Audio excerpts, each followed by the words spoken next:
Part 1. The Central and Super-Universes. Paper 1. The Universal Father. The Universal Father is the God of all creation, the first source and center of all things and beings.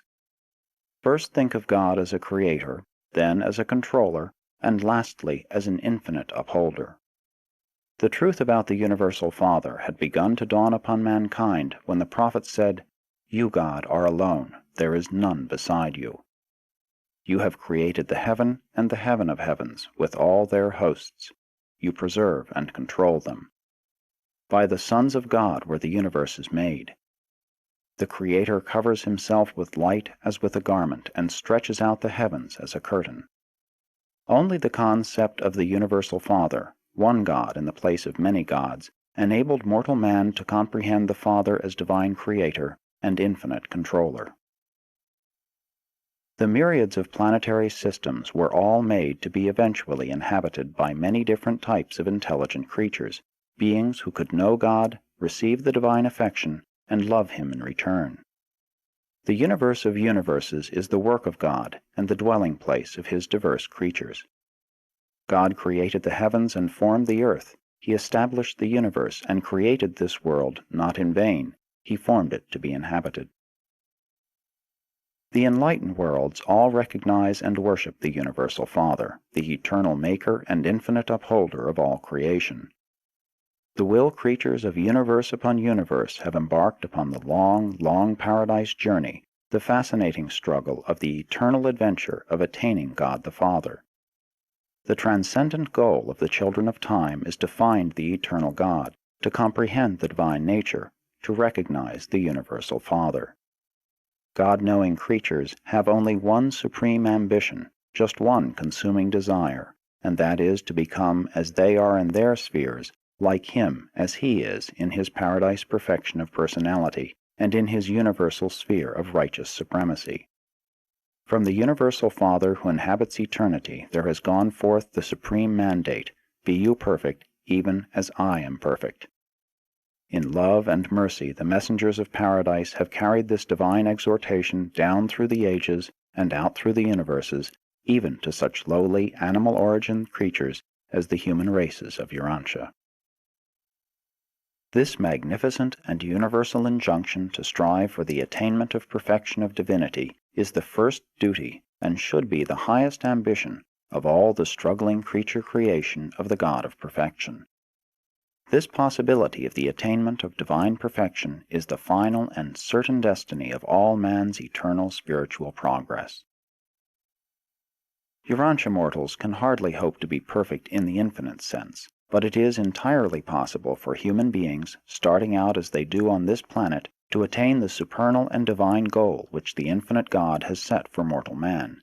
And when they do achieve this destiny, they will, in all that pertains to self-realization and mind attainment, be just as replete in their sphere of divine perfection as God Himself is in His sphere of infinity and eternity. Such perfection may not be universal in the material sense, unlimited in intellectual grasp, or final in spiritual experience, but it is final and complete in all finite aspects of divinity of will, perfection of personality motivation, and God consciousness. This is the true meaning of that divine command, "Be you perfect, even as I am perfect," which ever urges mortal man onward and beckons him inward in that long and fascinating struggle for the attainment of higher and higher levels of spiritual values and true universe meanings. This sublime search for the God of universes is the supreme adventure of the inhabitants of all the worlds of time and space. 1. The Father's Name. Of all the names by which God the Father is known throughout the universes, those which designate Him as the first source and universe center are most often encountered. The First Father is known by various names in different universes and in different sectors of the same universe. The names which the creature assigns to the Creator are much dependent on the creature's concept of the Creator. The first source and universe center has never revealed Himself by name, only by nature. If we believe that we are the children of this Creator, it is only natural that we should eventually call Him Father. But this is the name of our own choosing, and it grows out of the recognition of our personal relationship with the first source and center. The Universal Father never imposes any form of arbitrary recognition, formal worship, or slavish service upon the intelligent will creatures of the universes. The evolutionary inhabitants of the worlds of time and space must, of themselves, in their own hearts, recognize, love, and voluntarily worship Him. The Creator refuses to coerce or compel the submission of the spiritual free wills of His material creatures. The affectionate dedication of the human will to the doing of the Father's will is man's choicest gift to God. In fact, such a consecration of creature will constitutes man's only possible gift of true value to the Paradise Father. In God, man lives, moves, and has his being.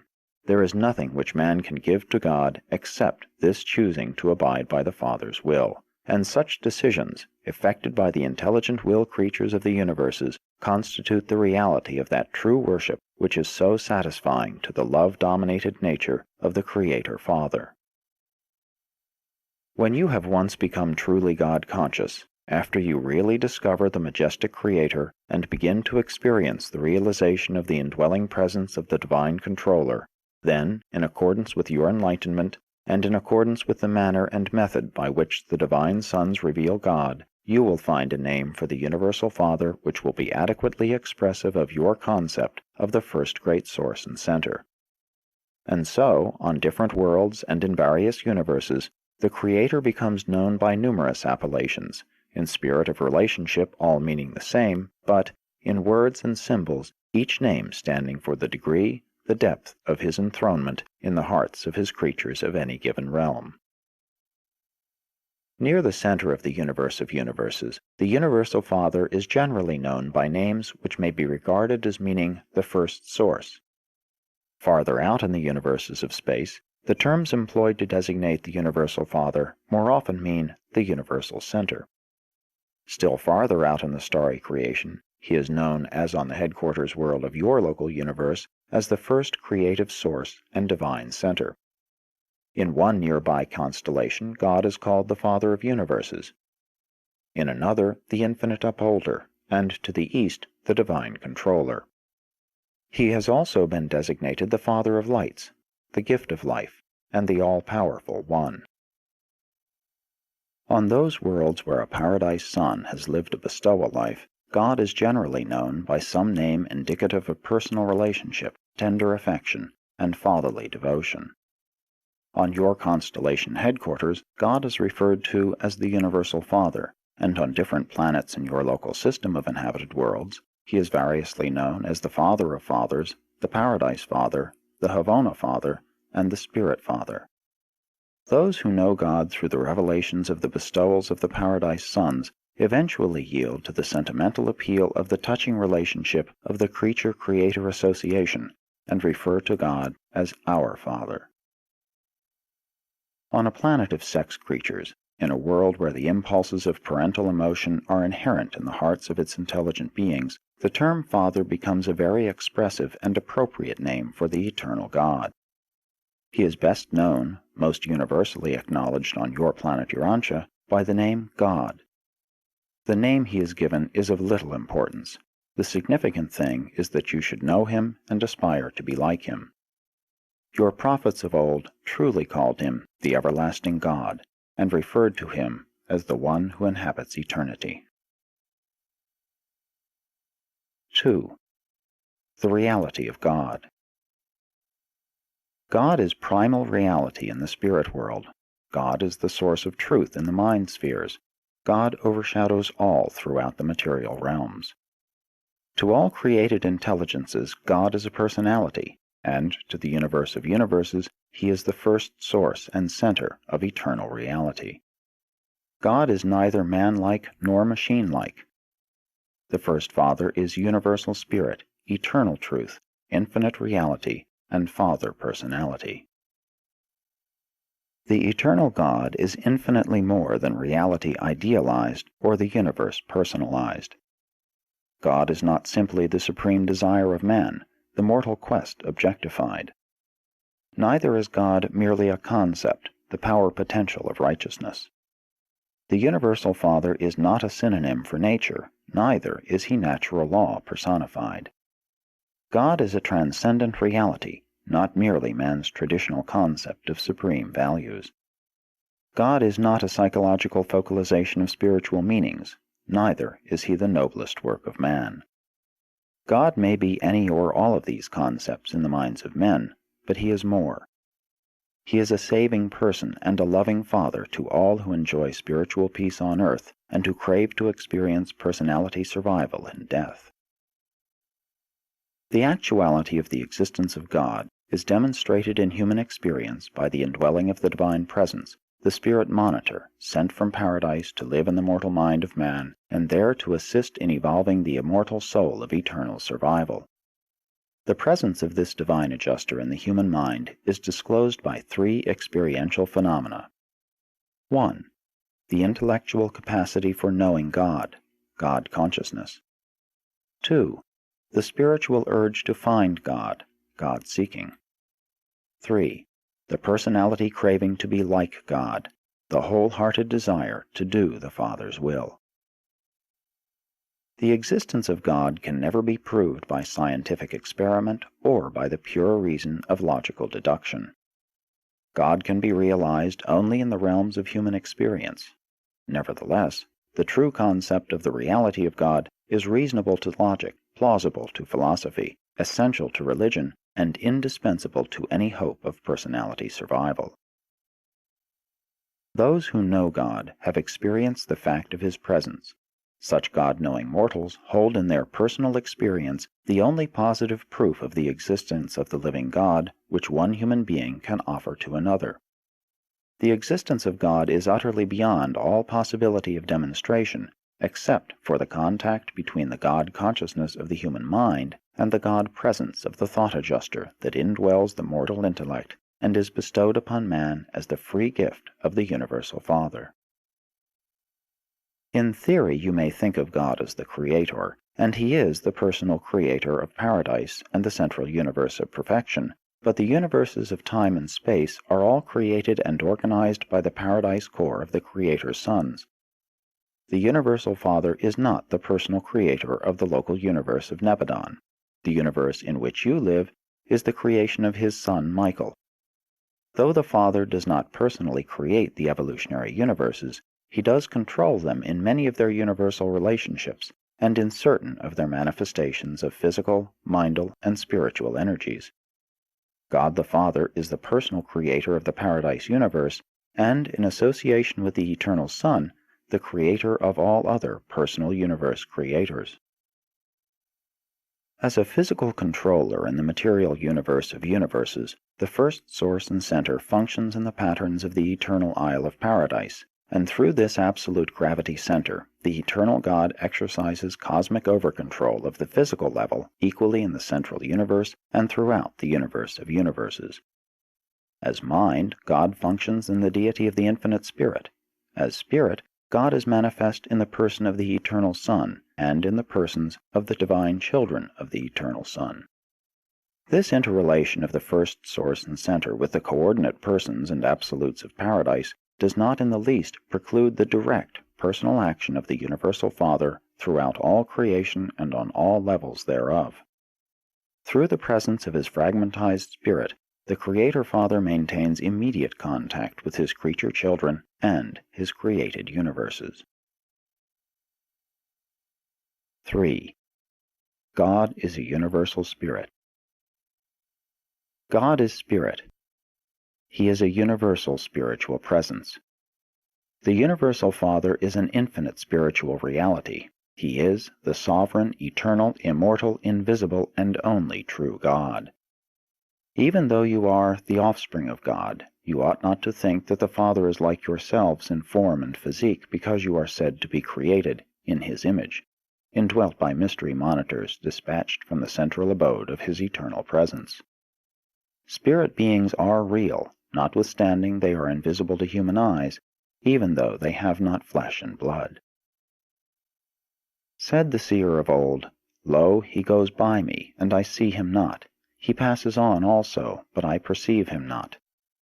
We may constantly observe the works of God, we may be highly conscious of the material evidences of his majestic conduct, but rarely may we gaze upon the visible manifestation of his divinity, not even to behold the presence of his delegated spirit of human indwelling. The Universal Father is not invisible because he is hiding himself away from the lowly creatures of materialistic handicaps and limited spiritual endowments. The situation rather is, you cannot see my face, for no mortal can see me and live. No material man could behold the Spirit God and preserve his mortal existence. The glory and the spiritual brilliance of the Divine Personality Presence is impossible of approach by the lower groups of spirit beings or by any order of material personalities. The spiritual luminosity of the Father's personal presence is a light which no mortal man can approach, which no material creature has seen or can see. But it is not necessary to see God with the eyes of the flesh in order to discern him by the faith vision of the spiritualized mind. The spirit nature of the Universal Father is shared fully with his coexistent self, the eternal Son of Paradise. Both the Father and the Son, in like manner, share the universal and eternal Spirit fully and unreservedly with their conjoint personality coordinate, the Infinite Spirit. God's Spirit is, in and of himself, absolute. In the Son, it is unqualified. In the Spirit, universal.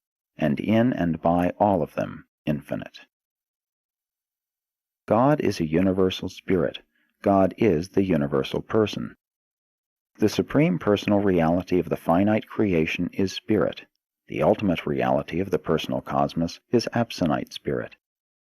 Only the levels of infinity are absolute, and only on such levels is there finality of oneness between matter, mind, and spirit. In the universes, God the Father is, in potential, the over-controller of matter, mind, and spirit. Only by means of his far-flung personality circuit does God deal directly with the personalities of his vast creation of will creatures, but he is contactable, outside of paradise, only in the presence of his fragmented entities, the will of God abroad in the universes. This paradise spirit that indwells the minds of the mortals of time, and there fosters the evolution of the immortal soul of the surviving creature, is of the nature and divinity of the Universal Father.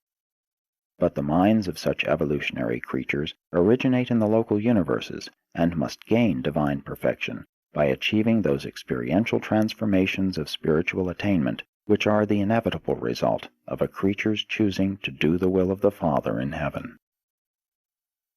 In the inner experience of man, mind is joined to matter.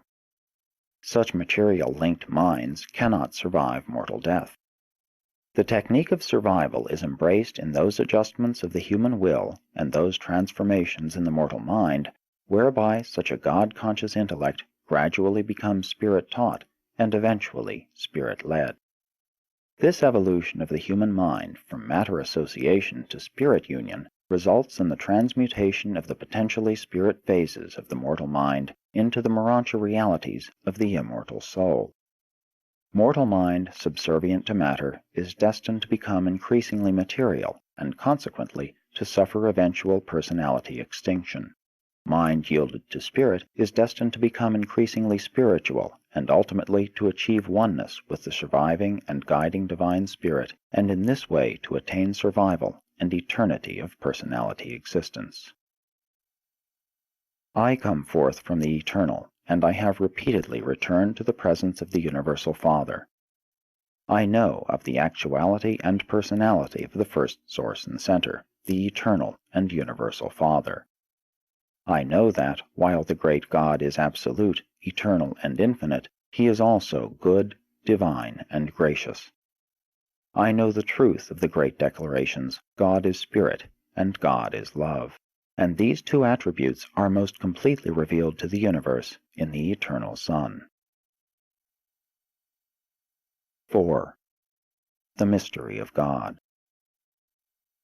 The infinity of the perfection of God is such that it eternally constitutes him mystery, and the greatest of all the unfathomable mysteries of God is the phenomenon of the divine indwelling of mortal minds. The manner in which the Universal Father sojourns with the creatures of time is the most profound of all universe mysteries. The divine presence in the mind of man is the mystery of mysteries. The physical bodies of mortals are the temples of God.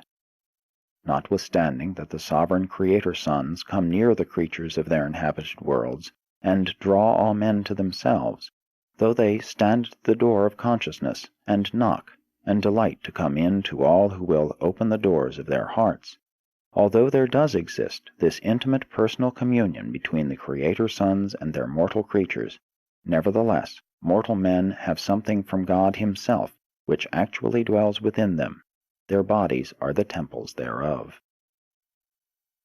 When you are through down here, when your course has been run in temporary form on earth, when your trial trip in the flesh is finished, when the dust that composes the mortal tabernacle returns to the earth whence it came, then it is revealed, the indwelling Spirit shall return to God who gave it. There sojourns within each moral being of this planet a fragment of God, a part and parcel of divinity. It is not yet yours by right of possession, but it is designedly intended to be one with you if you survive the mortal existence. We are constantly confronted with this mystery of God. We are nonplussed by the increasing unfolding of the endless panorama of the truth of His infinite goodness, endless mercy, matchless wisdom, and superb character.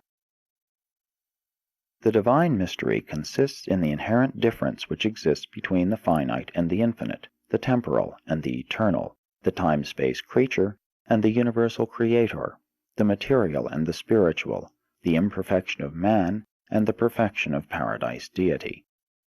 The God of universal love unfailingly manifests Himself to every one of His creatures up to the fullness of that creature's capacity to spiritually grasp the qualities of divine truth, beauty, and goodness.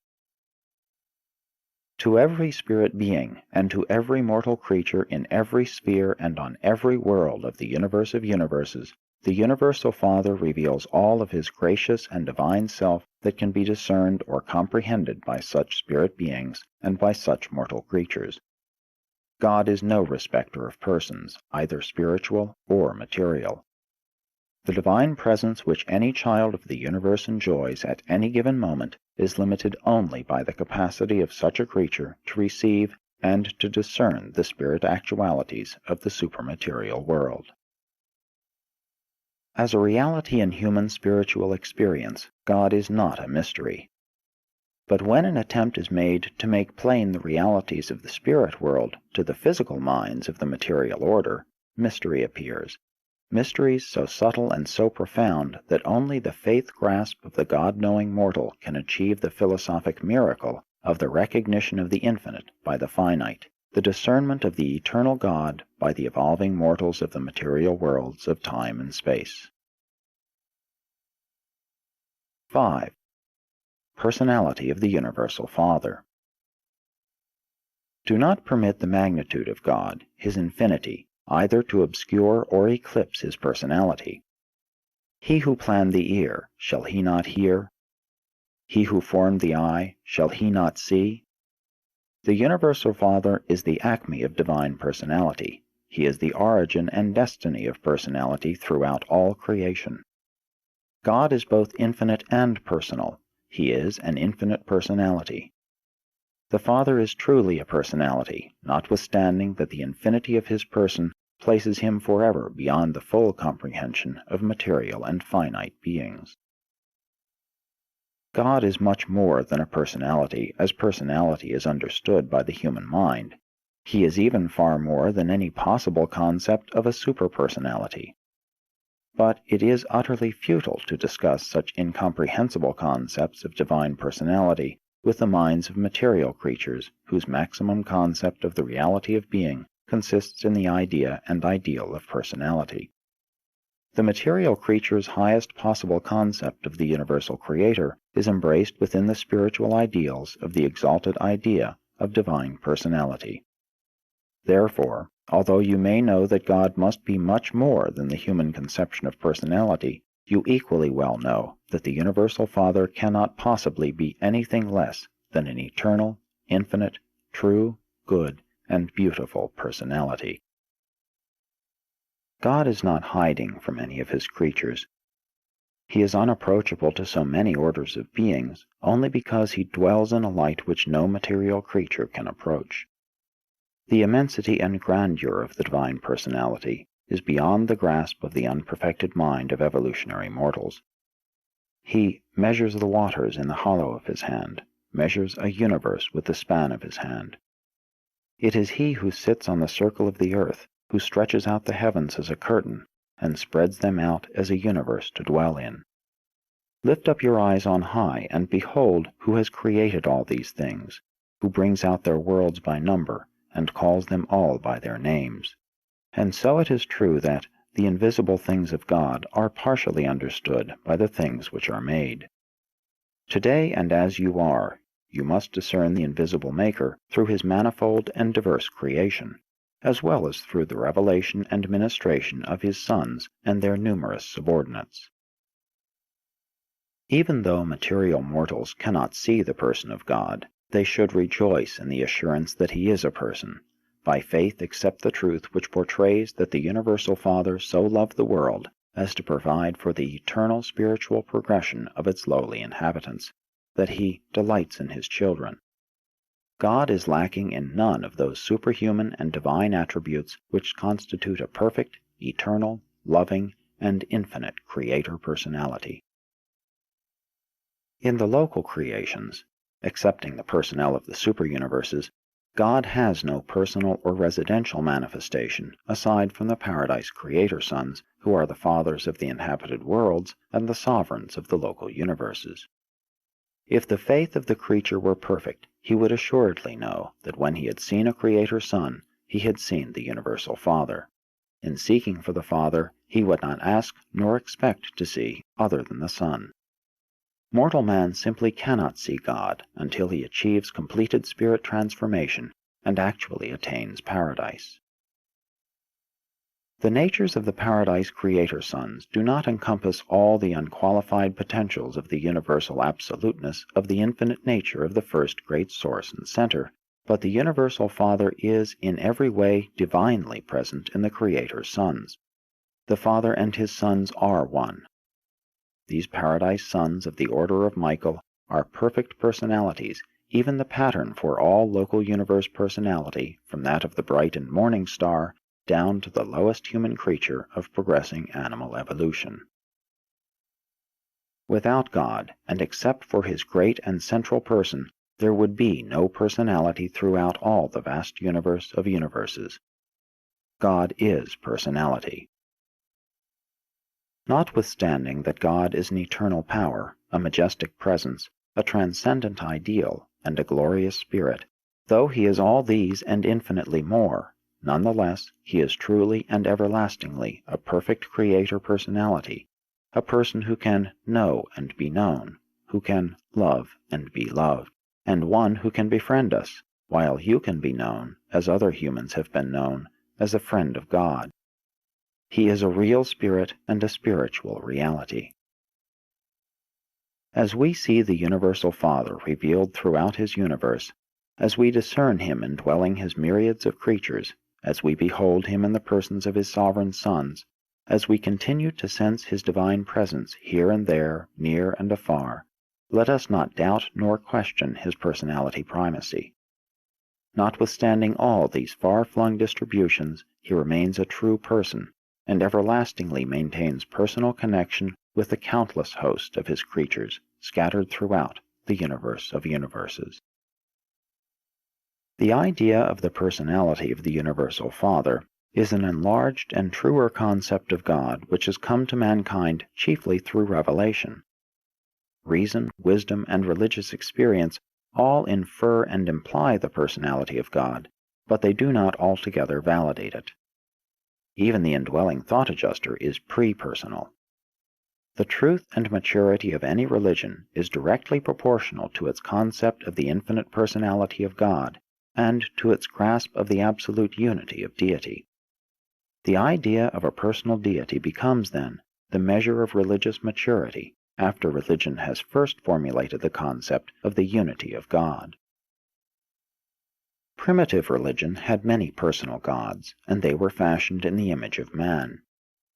Revelation affirms the validity of the personality concept of God, which is merely possible in the scientific postulate of a first cause, and is only provisionally suggested in the philosophic idea of universal unity. Only by personality approach can any person begin to comprehend the unity of God. To deny the personality of the first source and center leaves one only the choice of two philosophic dilemmas, materialism or pantheism. In the contemplation of deity, the concept of personality must be divested of the idea of corporeality. A material body is not indispensable to personality in either man or God. The corporeality error is shown in both extremes of human philosophy.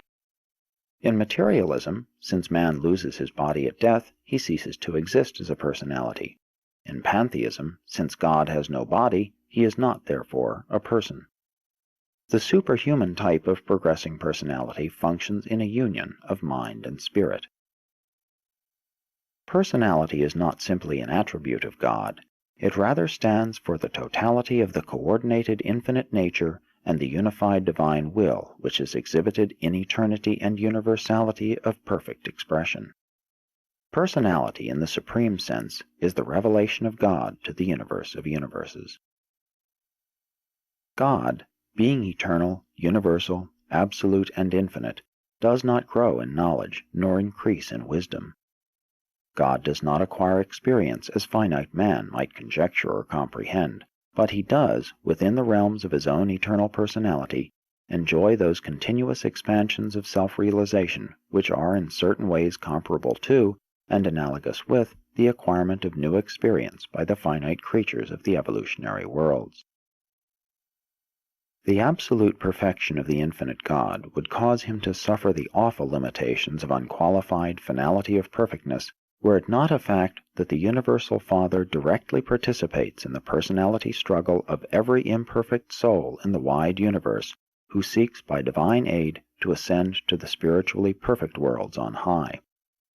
This progressive experience of every spirit being and every mortal creature throughout the universe of universes is a part of the Father's ever-expanding deity consciousness of the never-ending divine circle of ceaseless self-realization.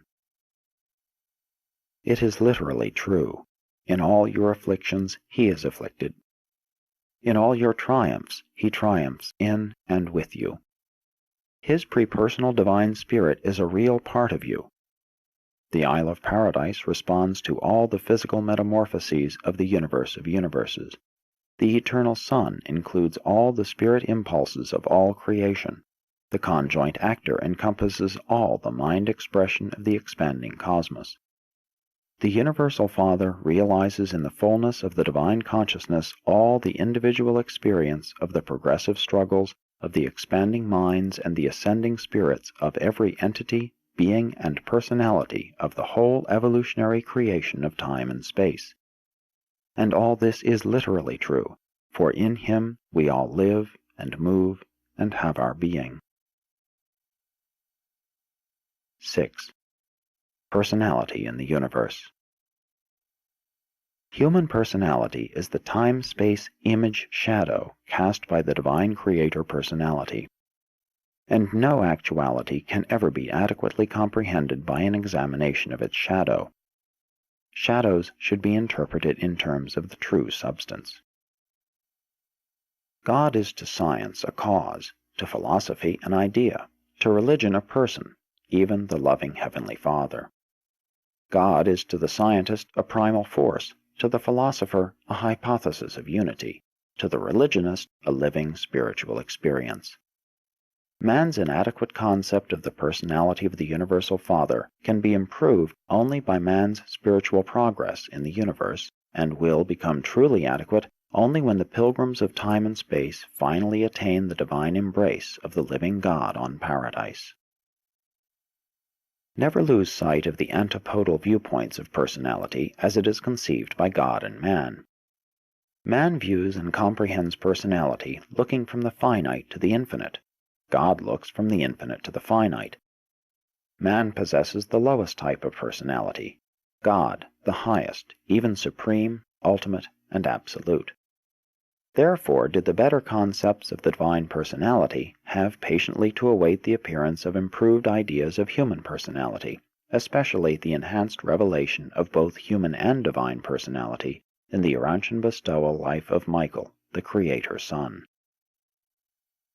The pre-personal divine spirit which indwells the mortal mind carries in its very presence the valid proof of its actual existence, but the concept of the divine personality can be grasped only by the spiritual insight of genuine personal religious experience.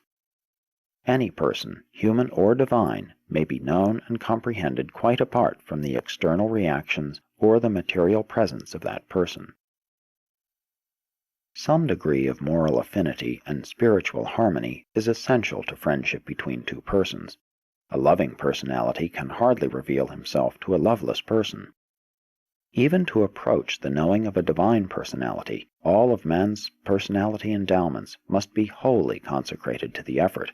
Half-hearted, partial devotion will be unavailing.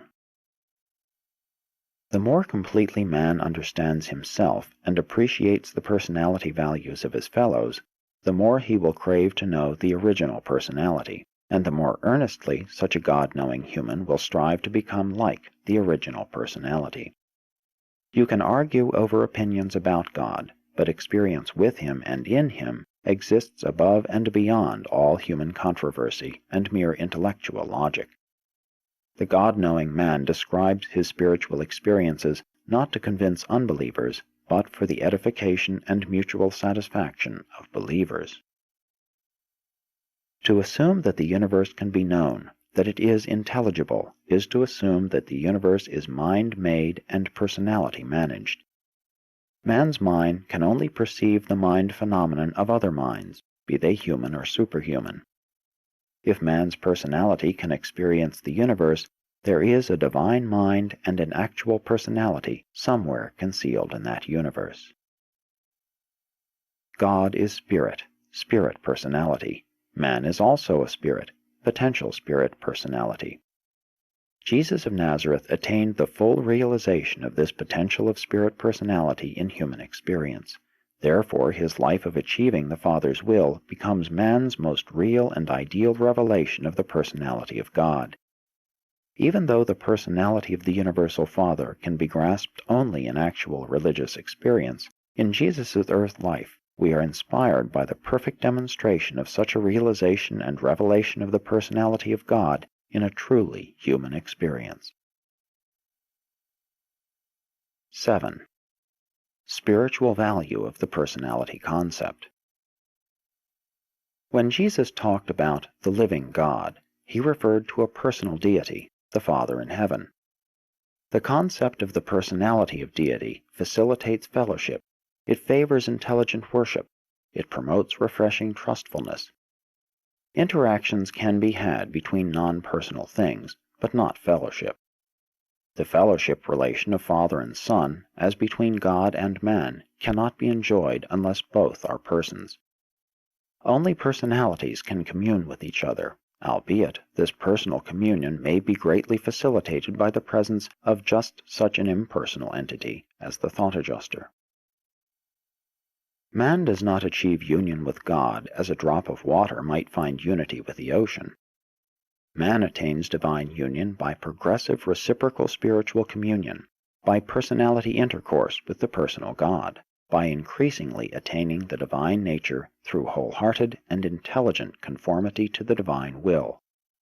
Such a sublime relationship can exist only between personalities.